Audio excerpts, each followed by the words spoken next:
You have got to be kidding me. How in the world did that just happen?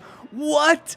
How? Henry, help me here. What just happened? It's just like, this feels like it's the 5th time that exact same thing has happened. And was this one on steroids? Let's jump into that in this game. But first, got to welcome you into the DNVR Broncos podcast, of course, presented by DraftKings Sportsbook, where you can bet live on the Broncos to win. You can bet live on the Broncos to lose. Probably even better, though. You can bet live on the Broncos to hit the under as it did for what? The 11th time in 12 games? Oh, my goodness. Boring? Bad? It was all of that today for the Broncos. And make sure to use code DNVR over at DraftKings Sportsbook. Henry, how you feeling right now about the Broncos?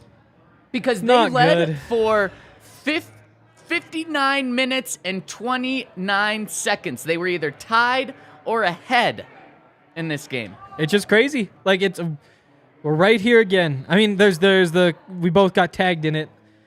This is not on the defense. It's like, it's the same conversation that we've had 5 times. Is it on the defense when the defense falls apart in the final 5 minutes after being great up to that point? Do we have to do this again? My God. Yeah, over and over and over again. The whole thing just felt so predictable. It felt almost too predictable. Yeah. I'm sitting there, and it's Tyler Huntley trying to lead the game-winning drive, and it's like, okay, this would just be worse than you could ever imagine. It's not good. They're going to hold up. They're just are. It's going to flip. Nope, of course, it just is the exact same thing. So let's just jump right in, Henry. Who is to blame most for the Denver Broncos' 10-9 loss to the Baltimore Ravens, who were 7-4 coming into this game, who lost Lamar Jackson after the first quarter? This is maybe the toughest one of these this year, I think. Because to me, like, you look through, I honestly, like, it felt like the Broncos offense was better than 9 points, which it obviously wasn't. They put up 9 points. I'm not gonna disagree. But I disagree with me. That's the problem. But like, you look through and say, is Russell Wilson the reason they didn't win? It's like, I mean, obviously didn't help too much, but he had an efficient day. Like 189 yards, 17 to 22, no turnovers. That's a 100 rating. He had a couple of timely runs. Off the top of my head, I don't say like, oh, Russell Wilson, this is your fault. Like, the play calling, a couple weird ones, but that offense felt like it was moving better than it has in the past. So I don't want to say, Clint Kubiak, you're the problem. That looked like one of the more competent offenses of the year. Like Latavius Murray for having 2.8 yards per carry. It's Latavius Murray. That's what he does. It's like the offensive. I honestly don't know. I don't know. Like Hackett. Let's just say Hackett. We've talked about he doesn't do much in a game. I don't know. So how can you put blame on someone that doesn't do anything? I don't know. That's like putting this game on Brett Rippon, being like, well, you didn't do anything. I know, but here we are. Who do you blame? So can you go with the defense on this one? I don't think you can. You can. I'm not going to make that case as them being the number one, but we are going to have to dive into the defense. So let's throw some contenders out there. Okay. I think you do have the defense because of what happened at the end of the game. You have Russell Wilson. I mean, your quarterback always has to be in the conversation when you're talking about a win or a loss. They're going to get too much credit. They're going to get too much blame. So we'll put him in there. The running game, should we put in there? Okay. I think so. And then let's do... Instead of Hackett, let's do play calling.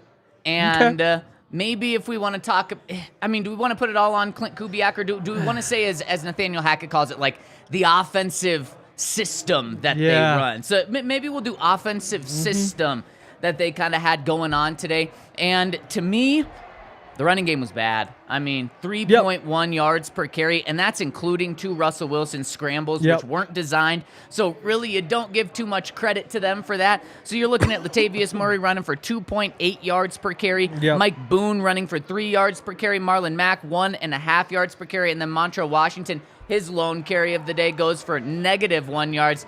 Boy, that is really, really tough. But Henry, I got to go with the offensive scheme system that we're calling here, because it like you said, it felt better than it was. 0 touchdowns. Henry, we've got the Miami Dolphins, San Francisco 49ers game on the TV here. Before you and I could even look up at the start of the game, the Dolphins had already scored a touchdown 50 seconds into the game. The Broncos had 60 times more of football than the Dolphins did today so far. 0 touchdowns. 0 touchdowns. Oh, I remember. The Broncos are averaging just over 11 points per game since the bye. Remember, you're supposed to kind of get a boost after a bye, especially with like a new team, new system, new quarterback, new head coach, new play caller, all that stuff kind of working in your event. Nope, they've gone backwards. Beep, beep, beep. And you know what they did again today? They backed it up even more. 9 points, not a single touchdown. So this has to be put on some part of the offense. And Henry, there were just too many times in the game where it's like, oh my God, did they figure it out? Especially that first drive. And we'll dive into that in a second. But then they just do something, it's like, good job. Look at you. You're moving down the field. You're doing things well. And then, no. Shotgun run on third. No, what are we doing here? Don't do that. And there were just too many times where that came up. So that's where I'm going to put the blame primarily. Yeah. I've got a conspiracy theory here. Uh-oh. What if you say special teams? Which, again, like, nobody thinks about special teams, but in a game with the slim margins, again, I don't look at anybody in particular and say, you really cost them the game.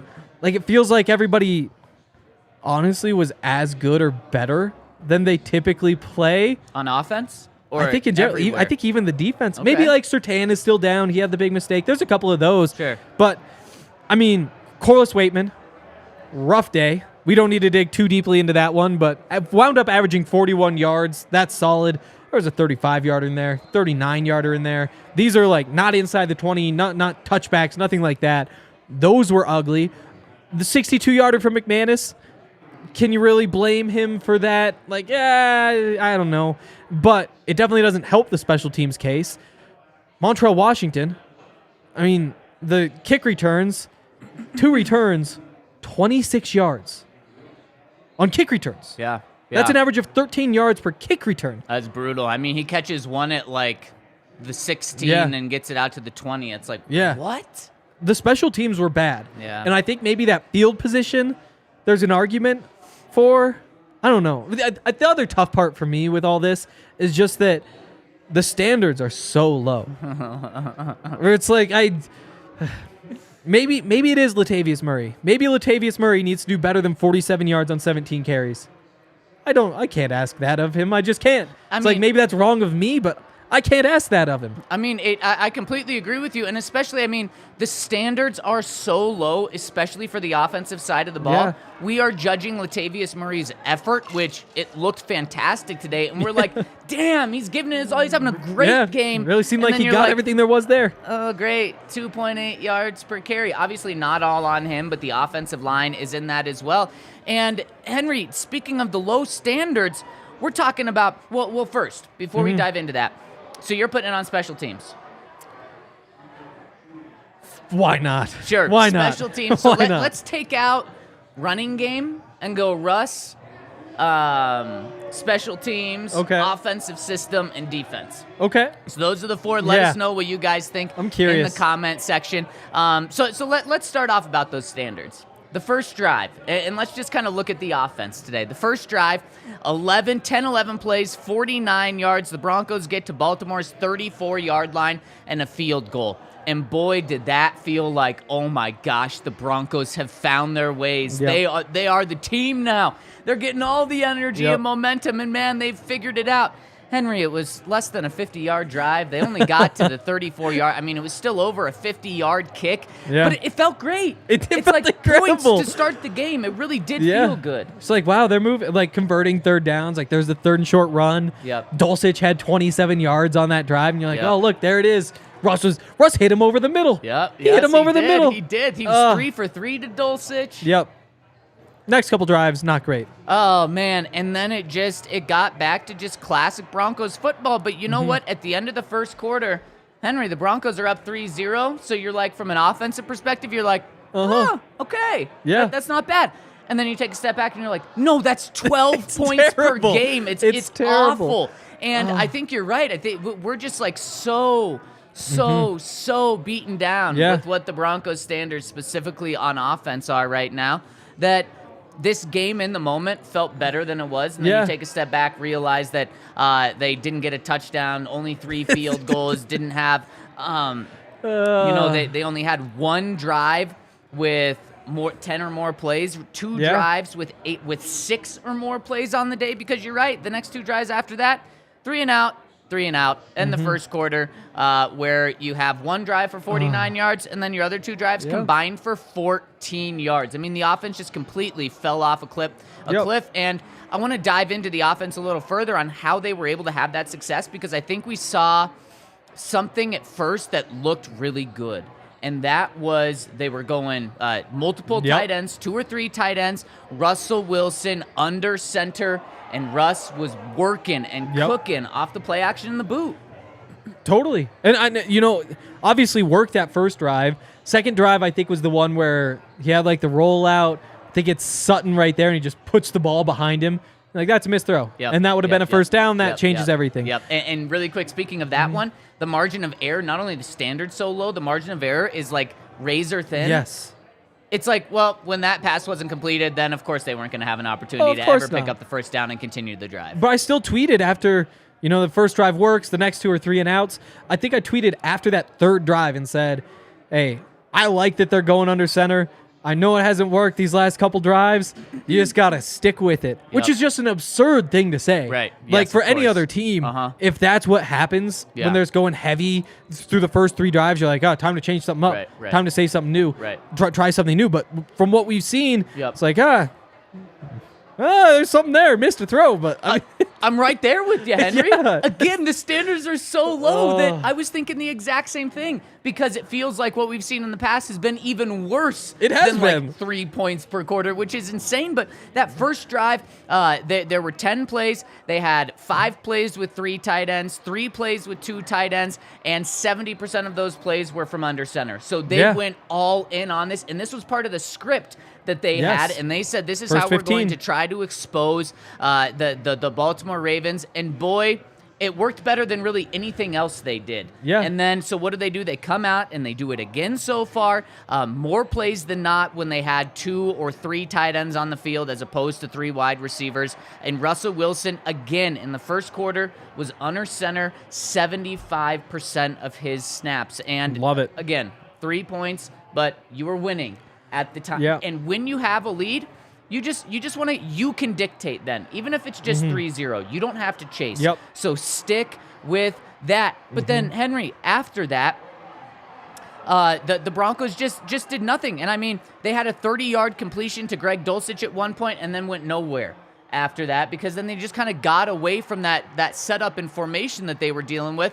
And what just blew my mind, and I think what kind of just crushed it, was in one of those 2 drives, after going under center, after going with 2 or 3 tight ends, the Broncos go shotgun on 3rd and 1 and just do an inside handoff. And guess what happens? Didn't work? It didn't work. And it's like, no, do anything else than that. Do anything else that's something that doesn't work when you've kind of had this successful formula up to that point. And from then on out, we did see the Broncos kind of go back to the multiple tight ends, but they never stuck with it. It didn't look like that first drive did. And to me, again, that is on your offensive system. That's on your play callers, your creators, whoever's pulling those punches. And again, for another week in a row, the offense under Clint Kubiak calling plays has only got worse. Yep. And, the other side of this is that the Ravens do have a really good defense. And so you have a lead, you see that first drive and think like, oh, okay, this is good. We found something. I don't know. 9 points against the Ravens is the same as 20 against the Texans, 18 against the Texans. Maybe 18. So it's like, we grade on a curve because we kind of have to with this Broncos team. It is so sad. It is so sad. The other side of that, though, is, we've seen it with the Broncos defense in the past. Some really, really good defenses. And what happens?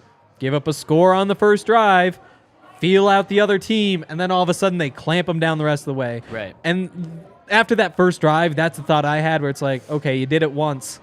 this is a really good Ravens defense. I wonder if it's like there's your one, and then nothing's going to work after. So then the Ravens defense statistically is incredible. I think coming into this week, top 2 against the run. So really 3.1 yards per carry, that's not good, but you're also, it's not as bad. Pretty solid for the Broncos. It's not as bad as it could be. Yeah, I mean. Solid for the Broncos. Unfortunately, I don't think you would take it, but you'd be like, okay, not the worst if I said that to you before the game.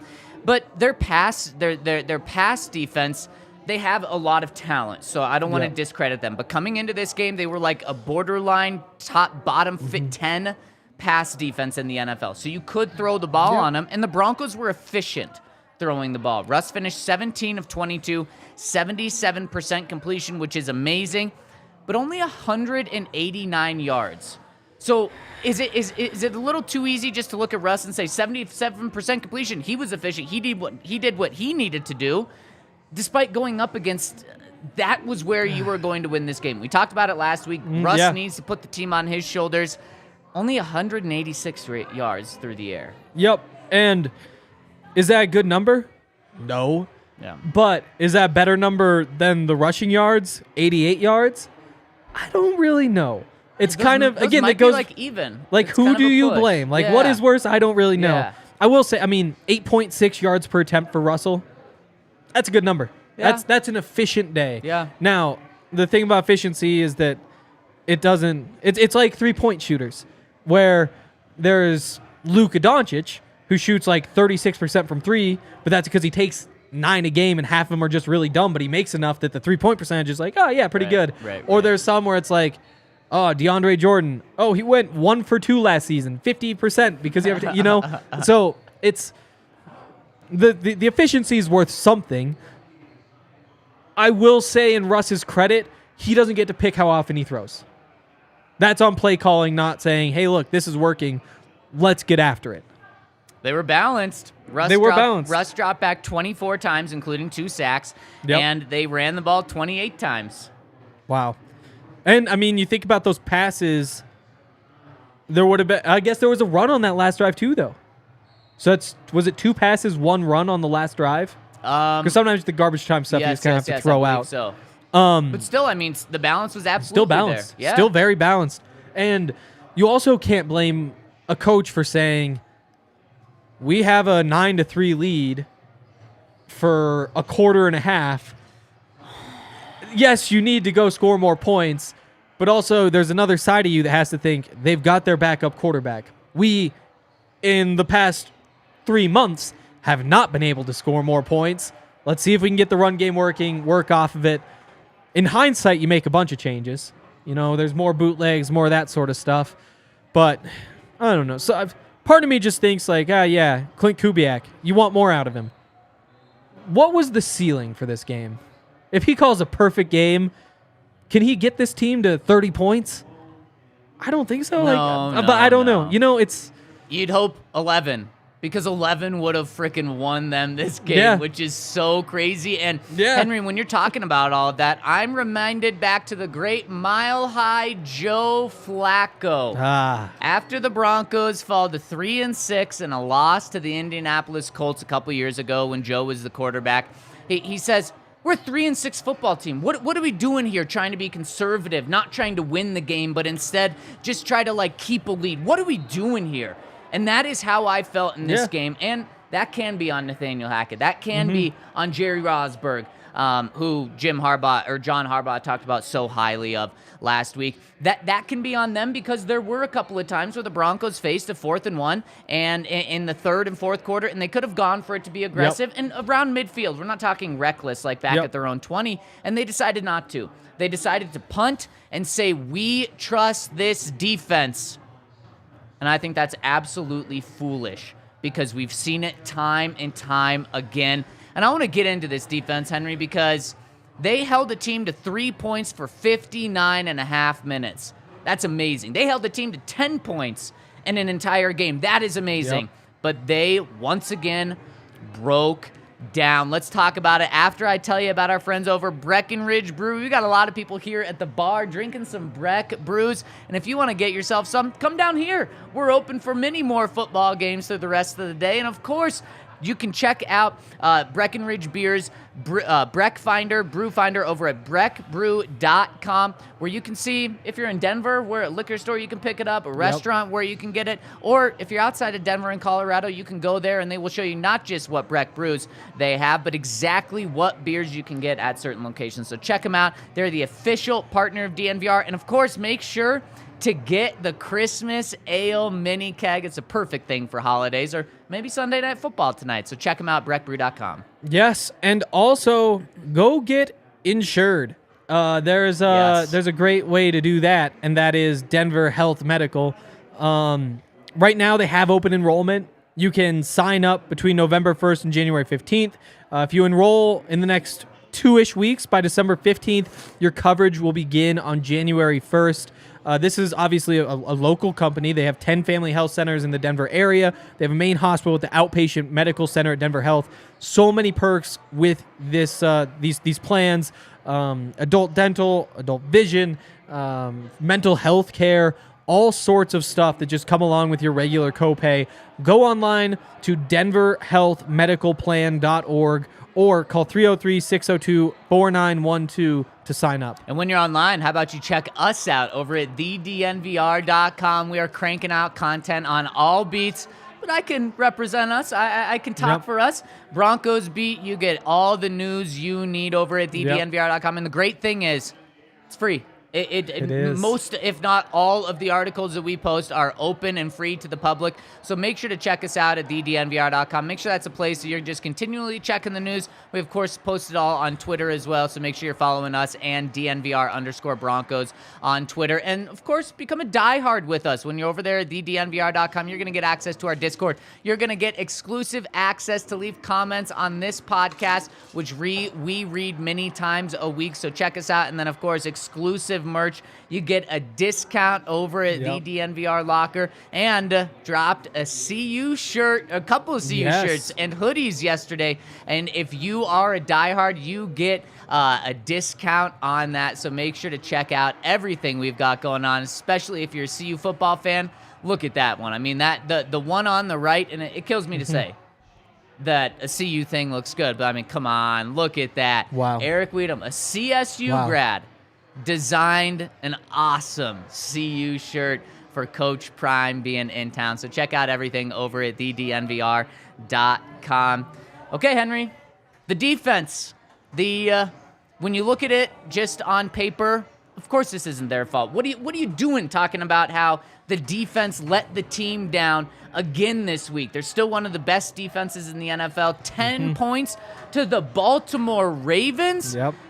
What's your feeling on the defense right now? Not after 59 minutes of the game, but after 60 minutes of the game. And you can feel good about him. It was good for Justin Simmons to force a couple turnovers. Speaking of, since you named him, of course, got to bring it up. Our DraftKings Sportsbook king of the game, Mr. Turnover here. Wow. 2 interceptions now. 1. What are the Ravens doing? Just getting way too cute by having a Prochet throw a pass in the end zone. Now, good for Justin on capitalizing it. The other one, great job by Justin Simmons to read Huntley's eyes the whole play, because Mark Andrews, it actually turned around and was wide open if Huntley would have seen him, but instead Justin wasn't looking at the defender or the tight end. He was looking at Huntley. Great job of Justin to get his toes in. And then how about that on, was it the last drive of the game that Simmons forced the fumble? And Didn't then realize. No one realized. And it just trickles out of bounds. So, I mean, we could be sitting here talking about a Broncos 9-3 win where Justin Simmons has 2 interceptions, a forced fumble, and maybe even a fumble recovery. But still, a very good game for Justin. It was good to see him and the defense really get some turnovers. Yep. And that would have been big. You know, I was going to ask you if you felt any differently, or if you would have felt any differently about this game if Brandon McManus had made that field goal at the end. About the game or the defense? Just like in general. Would you feel any differently about like the team, the future, the game? Not much, but I would say, okay, maybe the Broncos are kind of, sort of learning how to win. Okay. But right now, they've just lost in every form and fashion, including today, which may have been just the most gut-wrenching. Yep. The flip side of that, though, is that, like, if Justin, or somebody had just recovered that fumble, Yep. you would feel a lot better. Like Justin Simmons having forcing 3 turnovers a game, yeah. Totally agree. That would make a big difference. I mean, the defense was obviously good. I think, it's a backup quarterback, and that changes some things, and you still have the Pat Surtain pass interference that 3 games in a row where he hasn't played like a true shutdown superstar cornerback, and that's a very high standard for a 22-year-old. But that's what the standards should be. That's what they are. He's proven that he can have those high standards. And on that drive, to have that penalty, it makes a disappointing game for him. Yeah. Would it make it a disappointing game for Damari Mathis? Yeah, maybe. But it would be pretty close to what you expect is a play like that at some point. And one right there is pretty impactful. So, I don't know. I think the defense, you saw a defensive line kind of bounce back a little bit from last week where they didn't seem to care all that much about that game. Front 7 was locked in, doing their thing. Couple plays from behind. Kareem had that one mistake in coverage. There's like a little outbreaking route to the sideline kind of early on. It was a pretty average game for this defense, I think. Maybe just above average after last week weighs everything down. Which is kind of crazy to say that it was an average game for the defense when they gave up 10 points. But Henry, you talked about how the Broncos were going up against a backup backup quarterback. In the first quarter against Lamar Jackson, this defense was fired up. They were ready to go. They were ready to shut down this good Ravens offense, and they did. Lamar Jackson played the entire first quarter, and that was it. In the first quarter, the Ravens had 17 total yards. 17, 1-7, less than 2 first downs. They had 1 total first down in the first quarter, and Lamar Jackson and the Baltimore Ravens offense, because of 2 sacks, had 1 total passing yard. Yep. 1. Remember we were talking about that with Russell Wilson struggling so much, 2 weeks ago throwing the ball? That was what the Ravens were doing, or I should say weren't doing this game. The Broncos defense absolutely was shutting them down. 0 points, of course. Then Lamar Huntley comes in, and it's like, oh, man, if they were doing that to Lamar Jackson.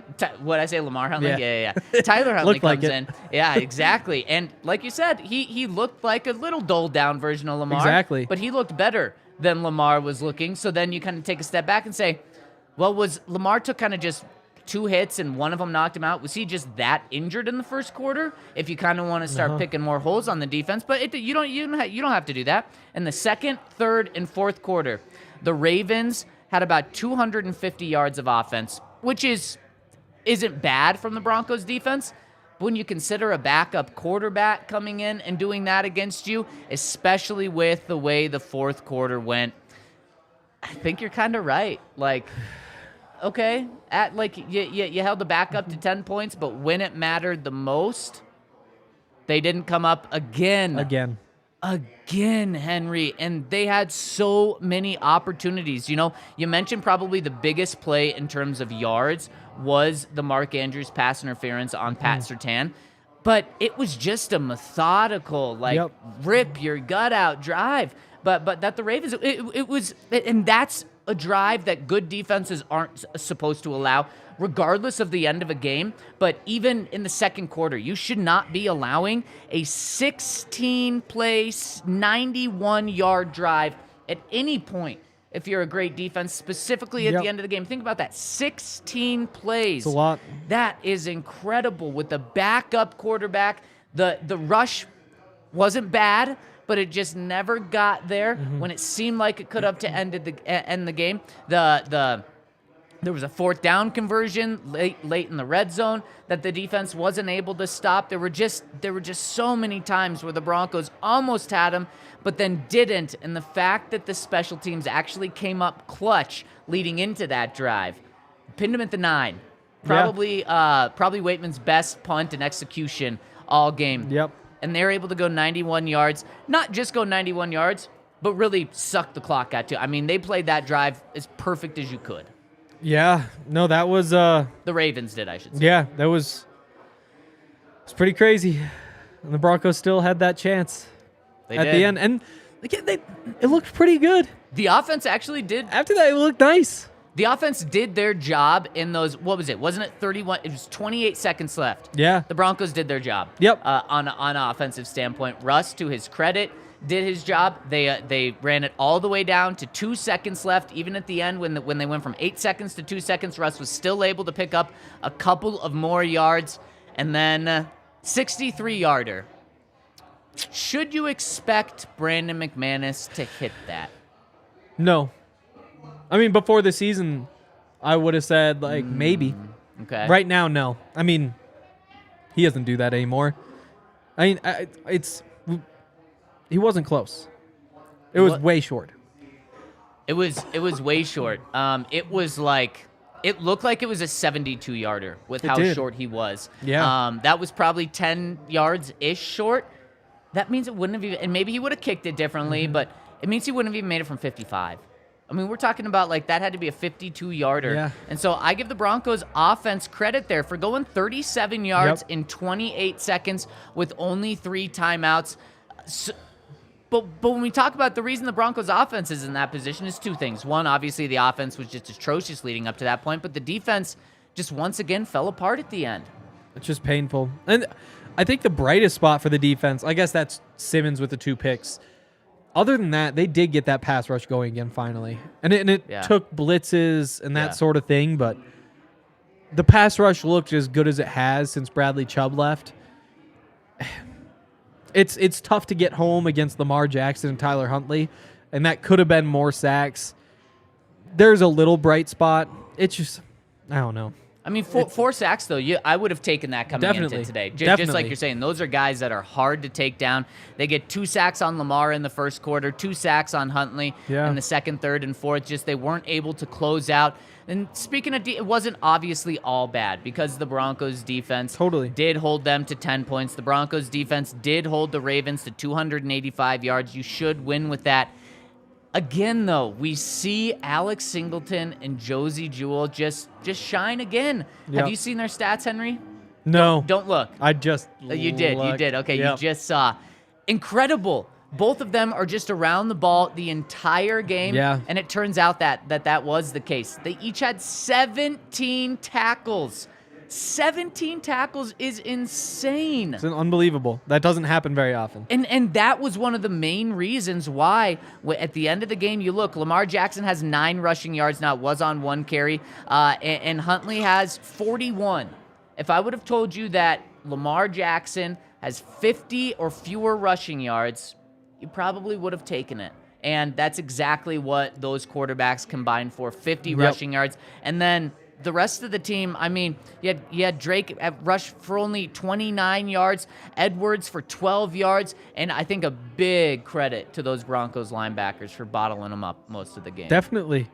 I mean, it's similar to the Broncos offense, where you look through and say, like, 198 passing yards, 103 rushing yards. Like, which one is better? What's the problem? And this whole game, maybe that's what you take away from this, is that it was kind of a game where nothing happened.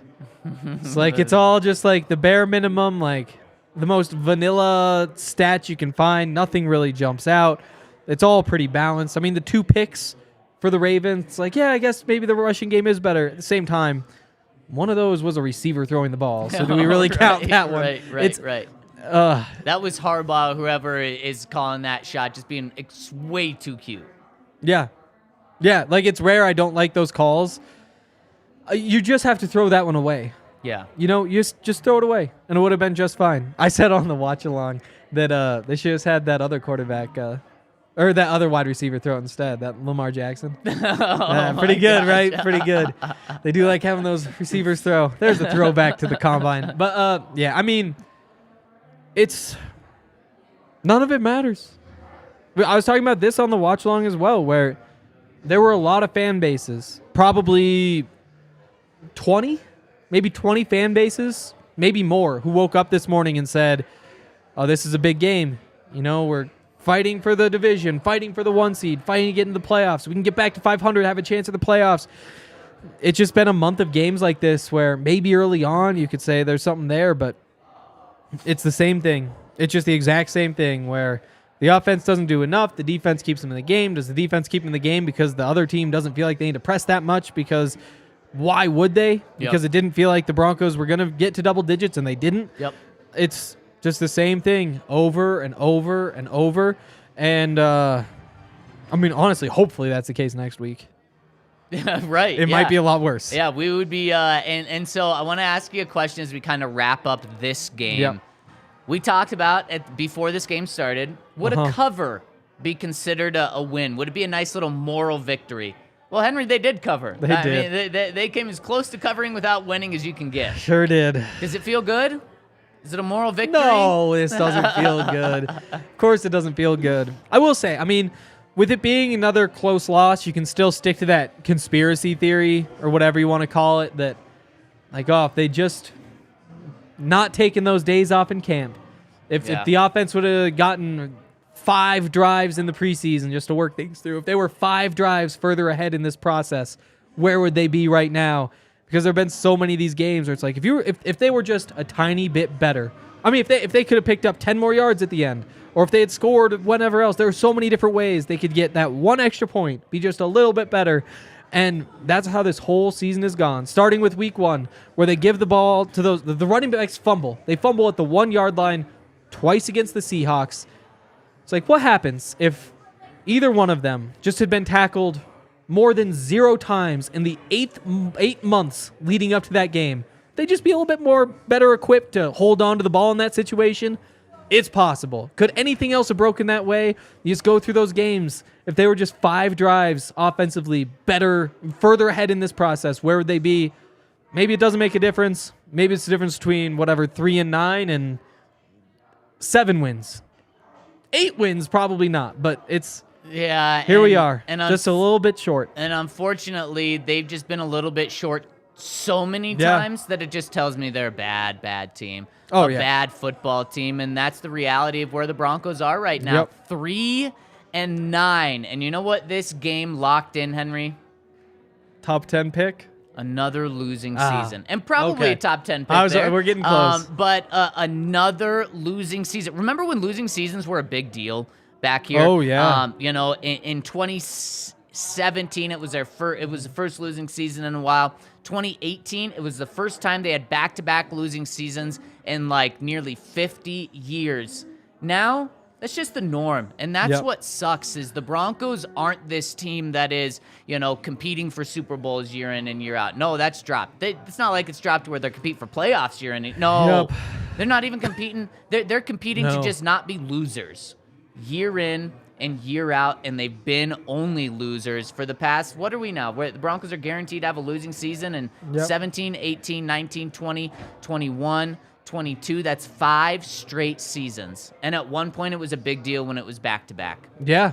Just shows what a disaster this organization is in right now. And, I mean, when's the last time we were at this point in the season still thinking there's a real legitimate chance they're going to the playoffs? Right. Years and years and years. Yeah. It's been a very long time. Yeah. No, you're absolutely right.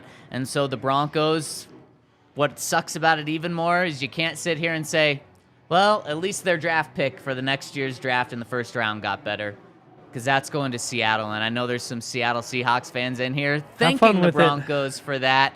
And it's really tough. And that's just the tough reality that the Broncos are in now. In this one, like you said, Henry, no, it's not a moral victory because of the way it happened. Yep. It was the same story, different game. Offense is terrible throughout the entire game, and the defense is great until it matters most, and they crumble enough to lose the game. And then let's just put a little sprinkle on top. Special teams messes up too. Ooh, yeah. Fun sprinkle. Yeah. Corliss did not have a good game either. No.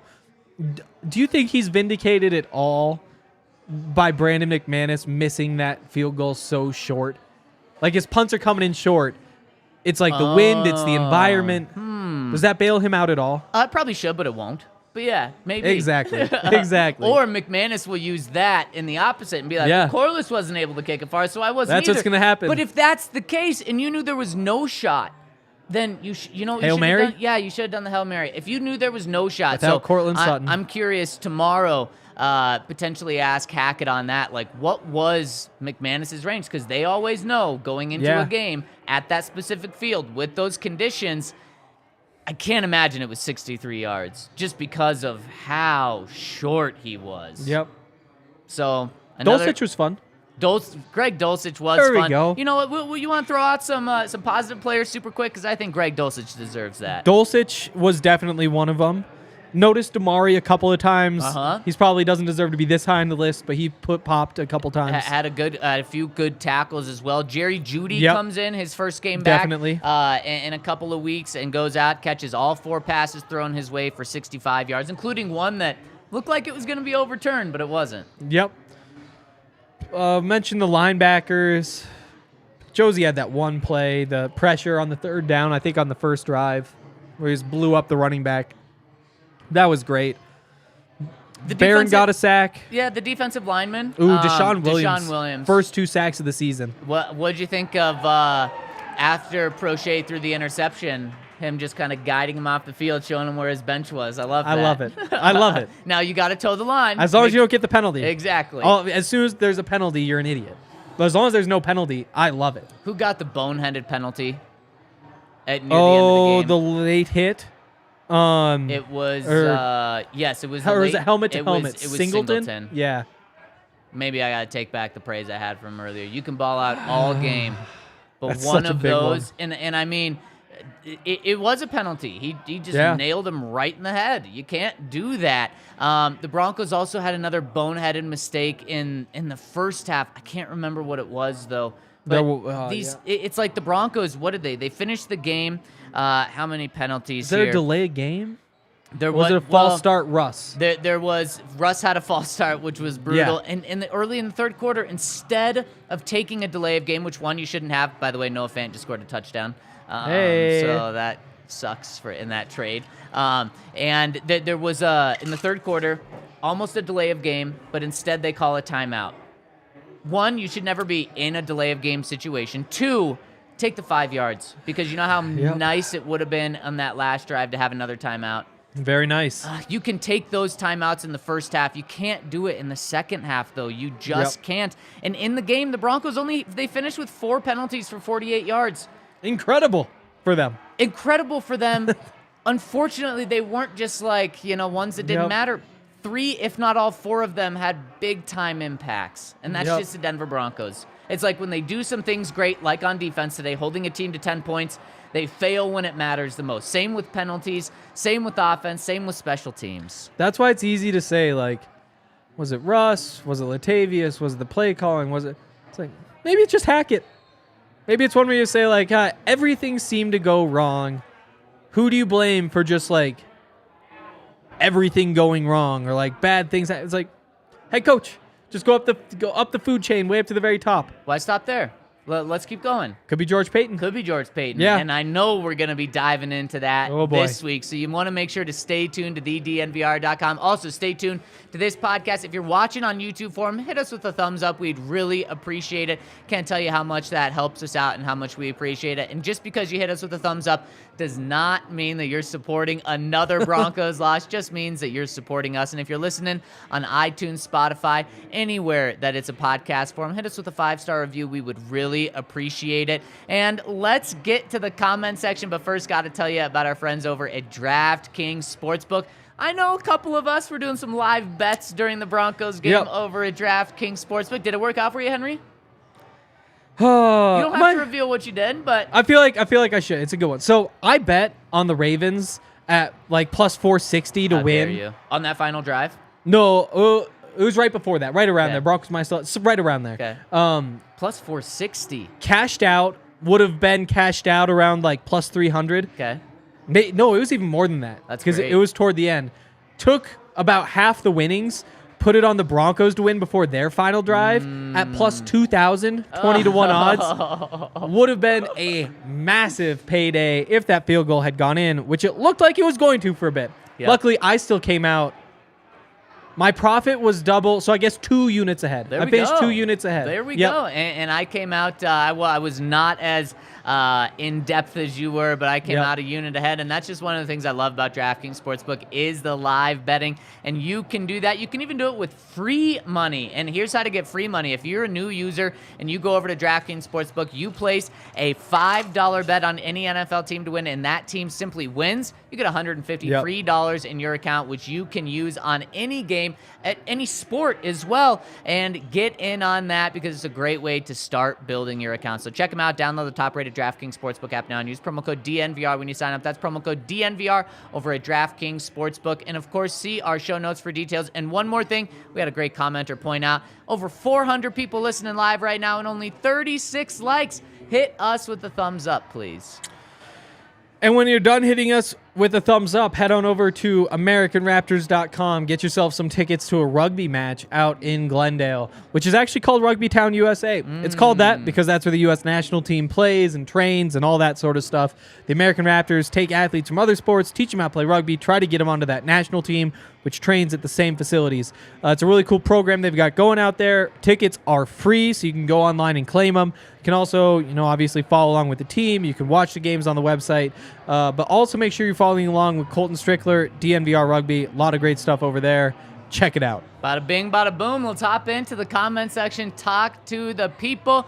Got some super chats here. Wow. First one coming in for Yo Mama Llamas says, somehow the Broncos give us hope and rip it away every week. We win the game if we don't waste the timeout in the second half. Ooh. And the Mark Andrews flop for PI was an award-winning performance. Cheers. I hadn't gone all the way through and connected those dots. Like, you cannot blow that timeout there. Yeah. Obviously. Yeah. But I hadn't gone back and thought, like, oh, yeah, third timeout on that final drive really would have made a difference. Right. Being able to take a play on that last one, I mean, Yep. that should be worth another 4 or 5 yards. Yeah, exactly. Is that the difference? Potentially. Maybe if it's more like 7 or 8 yards Yeah, with there the you way go, there you McMahon go. has kicked that one. And yeah, so I mean, you pointed out. What did you think? Did you think Mark Andrews had a flop there? I didn't. I It didn't- might have been. I didn't really think about it. It could, because I agree. I didn't think about if it was a flop or not. But one thing that you just cannot do, Henry, is you can't put your hands on a guy when the ball's in the air like that. So Yep. it was going to be called pretty much regardless. And It was. receivers, good tight ends are taught to do that, are taught to act like that if they're touched. It's what happens when you lose position and don't have time to get your head around. Yep. Like, if he turns around, that's an interception. Right. And he hasn't had one of those. And that, you get a couple opportunities. You can't blow the opportunities you get. Yeah, does that mean Pat Surtain's bad? No. Does it mean he might have trouble being an All-Pro this year? We'll find out at the end of the year. Yeah. Still a good season. That's a 3-game stretch where he struggled now, though. He should be a Pro Bowler. Definitely. As of right now, though, I don't think he's in terms of the No, fan vote. I don't think so either. So I don't think he's on pace for All Pro right now, just with the way these past 3 games have gone. Wasn't there which something- is crazy to say? I'm going to look into this Pro Bowl voting because I think there's some crazy Broncos stuff. Oh, really, really, really bad Broncos stuff. That's what No I Bronco thought. was in the top 10 in their position. And I wasn't willing to say that without being sure. Yeah. But that's what I thought it was. No Broncos in the top 10 at their position. Yep. Not Pat Surtain. In the AFC, right? Or is that Yes, whole league? in the the AFC. Yeah. Yeah, so it's even worse because you only talk about half the league. That does include Pat Surtain. There was one Bronco in the top 10. Bradley Chubb. Bradley Chubb, who is that is just even worse right there. Brutal. Okay, so let's move on to the next one. Coming in from Dan Peters says, this team is so hard to even support. Definitely no happiness in investing time and money into this. What are 1 to 2 things we need to fix our offense? Offensive line would go a long way. Nobody wants to talk about the offensive line.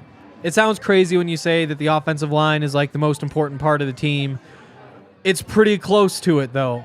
Quarterback, I guess, has to be number 1. Offensive line, in my mind, is a pretty easy number 2. Part of that's because it's 5 guys, not just like, the receivers. There's 2 guys, maybe 3 on the field. Offensive line is just so impactful in every single game. It's the consistent thread amongst all good teams, and all bad teams have bad ones. but nobody really cares because nobody really wants to pay attention to them because they're no fun. Yep. But that is the biggest thing to me. You get the offensive line going, all of a sudden Russ has more time. All of a sudden the running game, maybe instead of getting 3 yards per carry, winds up with 4 yards per carry. And in a 1-point loss, that's a big difference. Now, if it turns out to be a good offensive line, maybe that's 5 yards per carry. And then the difference between 3 and 5 could be the difference between 9 points and 28 points. Right. So to me, it all starts and ends with the offensive line. And part of that is because Russ is a Bronco for quite a while longer, so that's not even really a conversation. Right. Yeah, exactly. And that's where it is. So you have to build around Russ. You have to do everything you can to build around him. On top of offensive line, I'll say offensive playmaker. You got to get yourself one of those because, unfortunately, you can't count on Javonte to be that guy. Certainly not next year. Maybe not the rest of his career with just how brutal the injury was. It's a lot easier said than done, but get yourself an offensive playmaker. It is. And it's one of those things where it's, you really can't change over your receivers too much this year. You could probably trade Jerry and open up a hole. But when you have Sutton, you have Patrick, you have Jerry, like maybe you can add a fourth in the mix, but that it's just not a position that screams like revamp this one this offseason. Right. But what would be a nice combo, especially with Javonte likely to miss the beginning of next season, one of those running backs who can play some receiver, who can move around, and would trading for Christian McCaffrey have been a smart move? Probably not. Like everyone say, well, they're not competitive this year. Well, you'd have him next year too. And that is the exact kind of spark that could. I mean, who do you want eating your carries? Christian McCaffrey or Latavius Murray? Easy. Like, it's an easy one. So a player like that would be awesome. It makes me wonder if was he a second and a third to get him? I believe so, yeah. Sounds pretty nice right about now. Yeah. Sounds pretty nice. Especially the way the contract works out where the cap hits aren't that big because so much of it's a signing bonus that the Panthers are paying. Well, and now you got to figure that out, how to go get your own one of those. And that's going to be on George Payton or whoever is in Will town. not be easy. It won't be. All right, next one from Ash Loon 22 says, from the UK, thank you, says, have to look at positives. 1, our defense is incredible. 2, Greg Dulcich is far better than Noah Fant. And 3, we are 1 touchdown a game from greatness.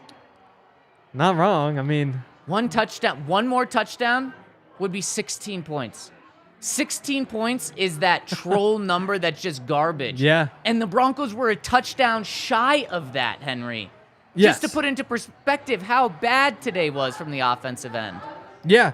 But again, like a touchdown a game, there's a really big difference between 14.3 and 21.3, which would make them league average with a defense that's been really good. And 1 touchdown from greatness. If you call 9 and 3 greatness, a touchdown I think probably gets you there. Touchdown a game, you're probably at 9 wins right now. That's obviously a massive difference between what's happened. That's 50% more offensive production.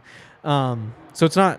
I mean that'd be a massive difference. Yes. It certainly would be. And this year, Greg Dulcich is I mean just since coming in, just only about a month ago. He almost has as many receiving yards on the year as Noah Fant does. And Noah Fant has played in every single game, or nearly every single game. So just shows it's nice to throw that in positives. there. I'm glad that you pointed that out, Ash. Next one and last one as of now from Steve says, we know the Broncos were going to lose on the last drive by the Ravens. The Broncos knew too. We do not have a team that believes in itself and can't really argue with that. Yeah, it goes back to just Broncos don't know how to win, and it's sad, but that's just the state they're in, and you're probably right, Steve. It does bleed over there. Probably is just every fan with entering the fourth quarter was feeling bad about it. The Broncos players probably were as well, and Definitely. That was something that Russell Wilson was supposed to change. He was supposed to be the winner. He was supposed to be the guy that changed the mentality, the culture, the belief in the locker room, and it's not all on him, but it's obviously hasn't happened. Yep. I mean. The only way you average 14 points per game is if a lot of things are going wrong. Is it all Russell Wilson's fault? No. Is it all the coach's fault? No. Is it all whoever? I mean, but everybody deserves a whole lot of blame because there's a lot to go around. Yeah, there is a lot to go around. Just like this next comment from Jay Buntrock says, there we go. Broncos are a perfect storm of bad coaching, historically bad offense, injuries, and a defense that is the exact opposite of clutch. They are. Which is kind of crazy because, like, clutch time, 5-10% of the game. So really, they're really good for 90-95%. You'd think that'd be a good thing. Yep. Really has turned out to be the opposite. Yeah. It's like you'd rather just have them good than give up something somewhere else and know that you have some work to do. And it's just why in our pick'em that we posted this week, Henry, it said the question was, what's the number one thing for the Broncos in order to change things? And I believe we were all offensive based, but Yeah. I said tear down the defense in order to build the offense up, because we just see it year in and year out. You cannot successfully win year in and year out with a good defense, because all it takes is one drive by another team. If you have such a bad offense, all it takes is your defense breaking down once in order to. But if you have a good offense, they can break down many times in a game and you can still put up 30 points. Right now, the Kansas City Chiefs, with 11 minutes left in the second quarter, have 3 points. The Cincinnati Bengals have 14 points. You think the Chiefs think right now that there's no chance they win the game? I just took them at plus 255 because I think they're going to win. Unfortunately, I'm probably going to tail you with that because I agree. I'm right there with you, Henry, and it's because they have the offense. They have the offense, and that's what the Broncos are so desperately missing. Man, what a good vent sesh. Yeah. Excited for a whole nother week of this. Oh, don't forget, Broncos play the Chiefs next week, so I'm sure that's going to be fun. Probably a lot of venting after that as well. How would you feel about a 10-9 loss to the Chiefs? I'd feel... Does Patrick Mahomes play the whole game? Oh, yeah, he plays the whole game. Yep, I feel good.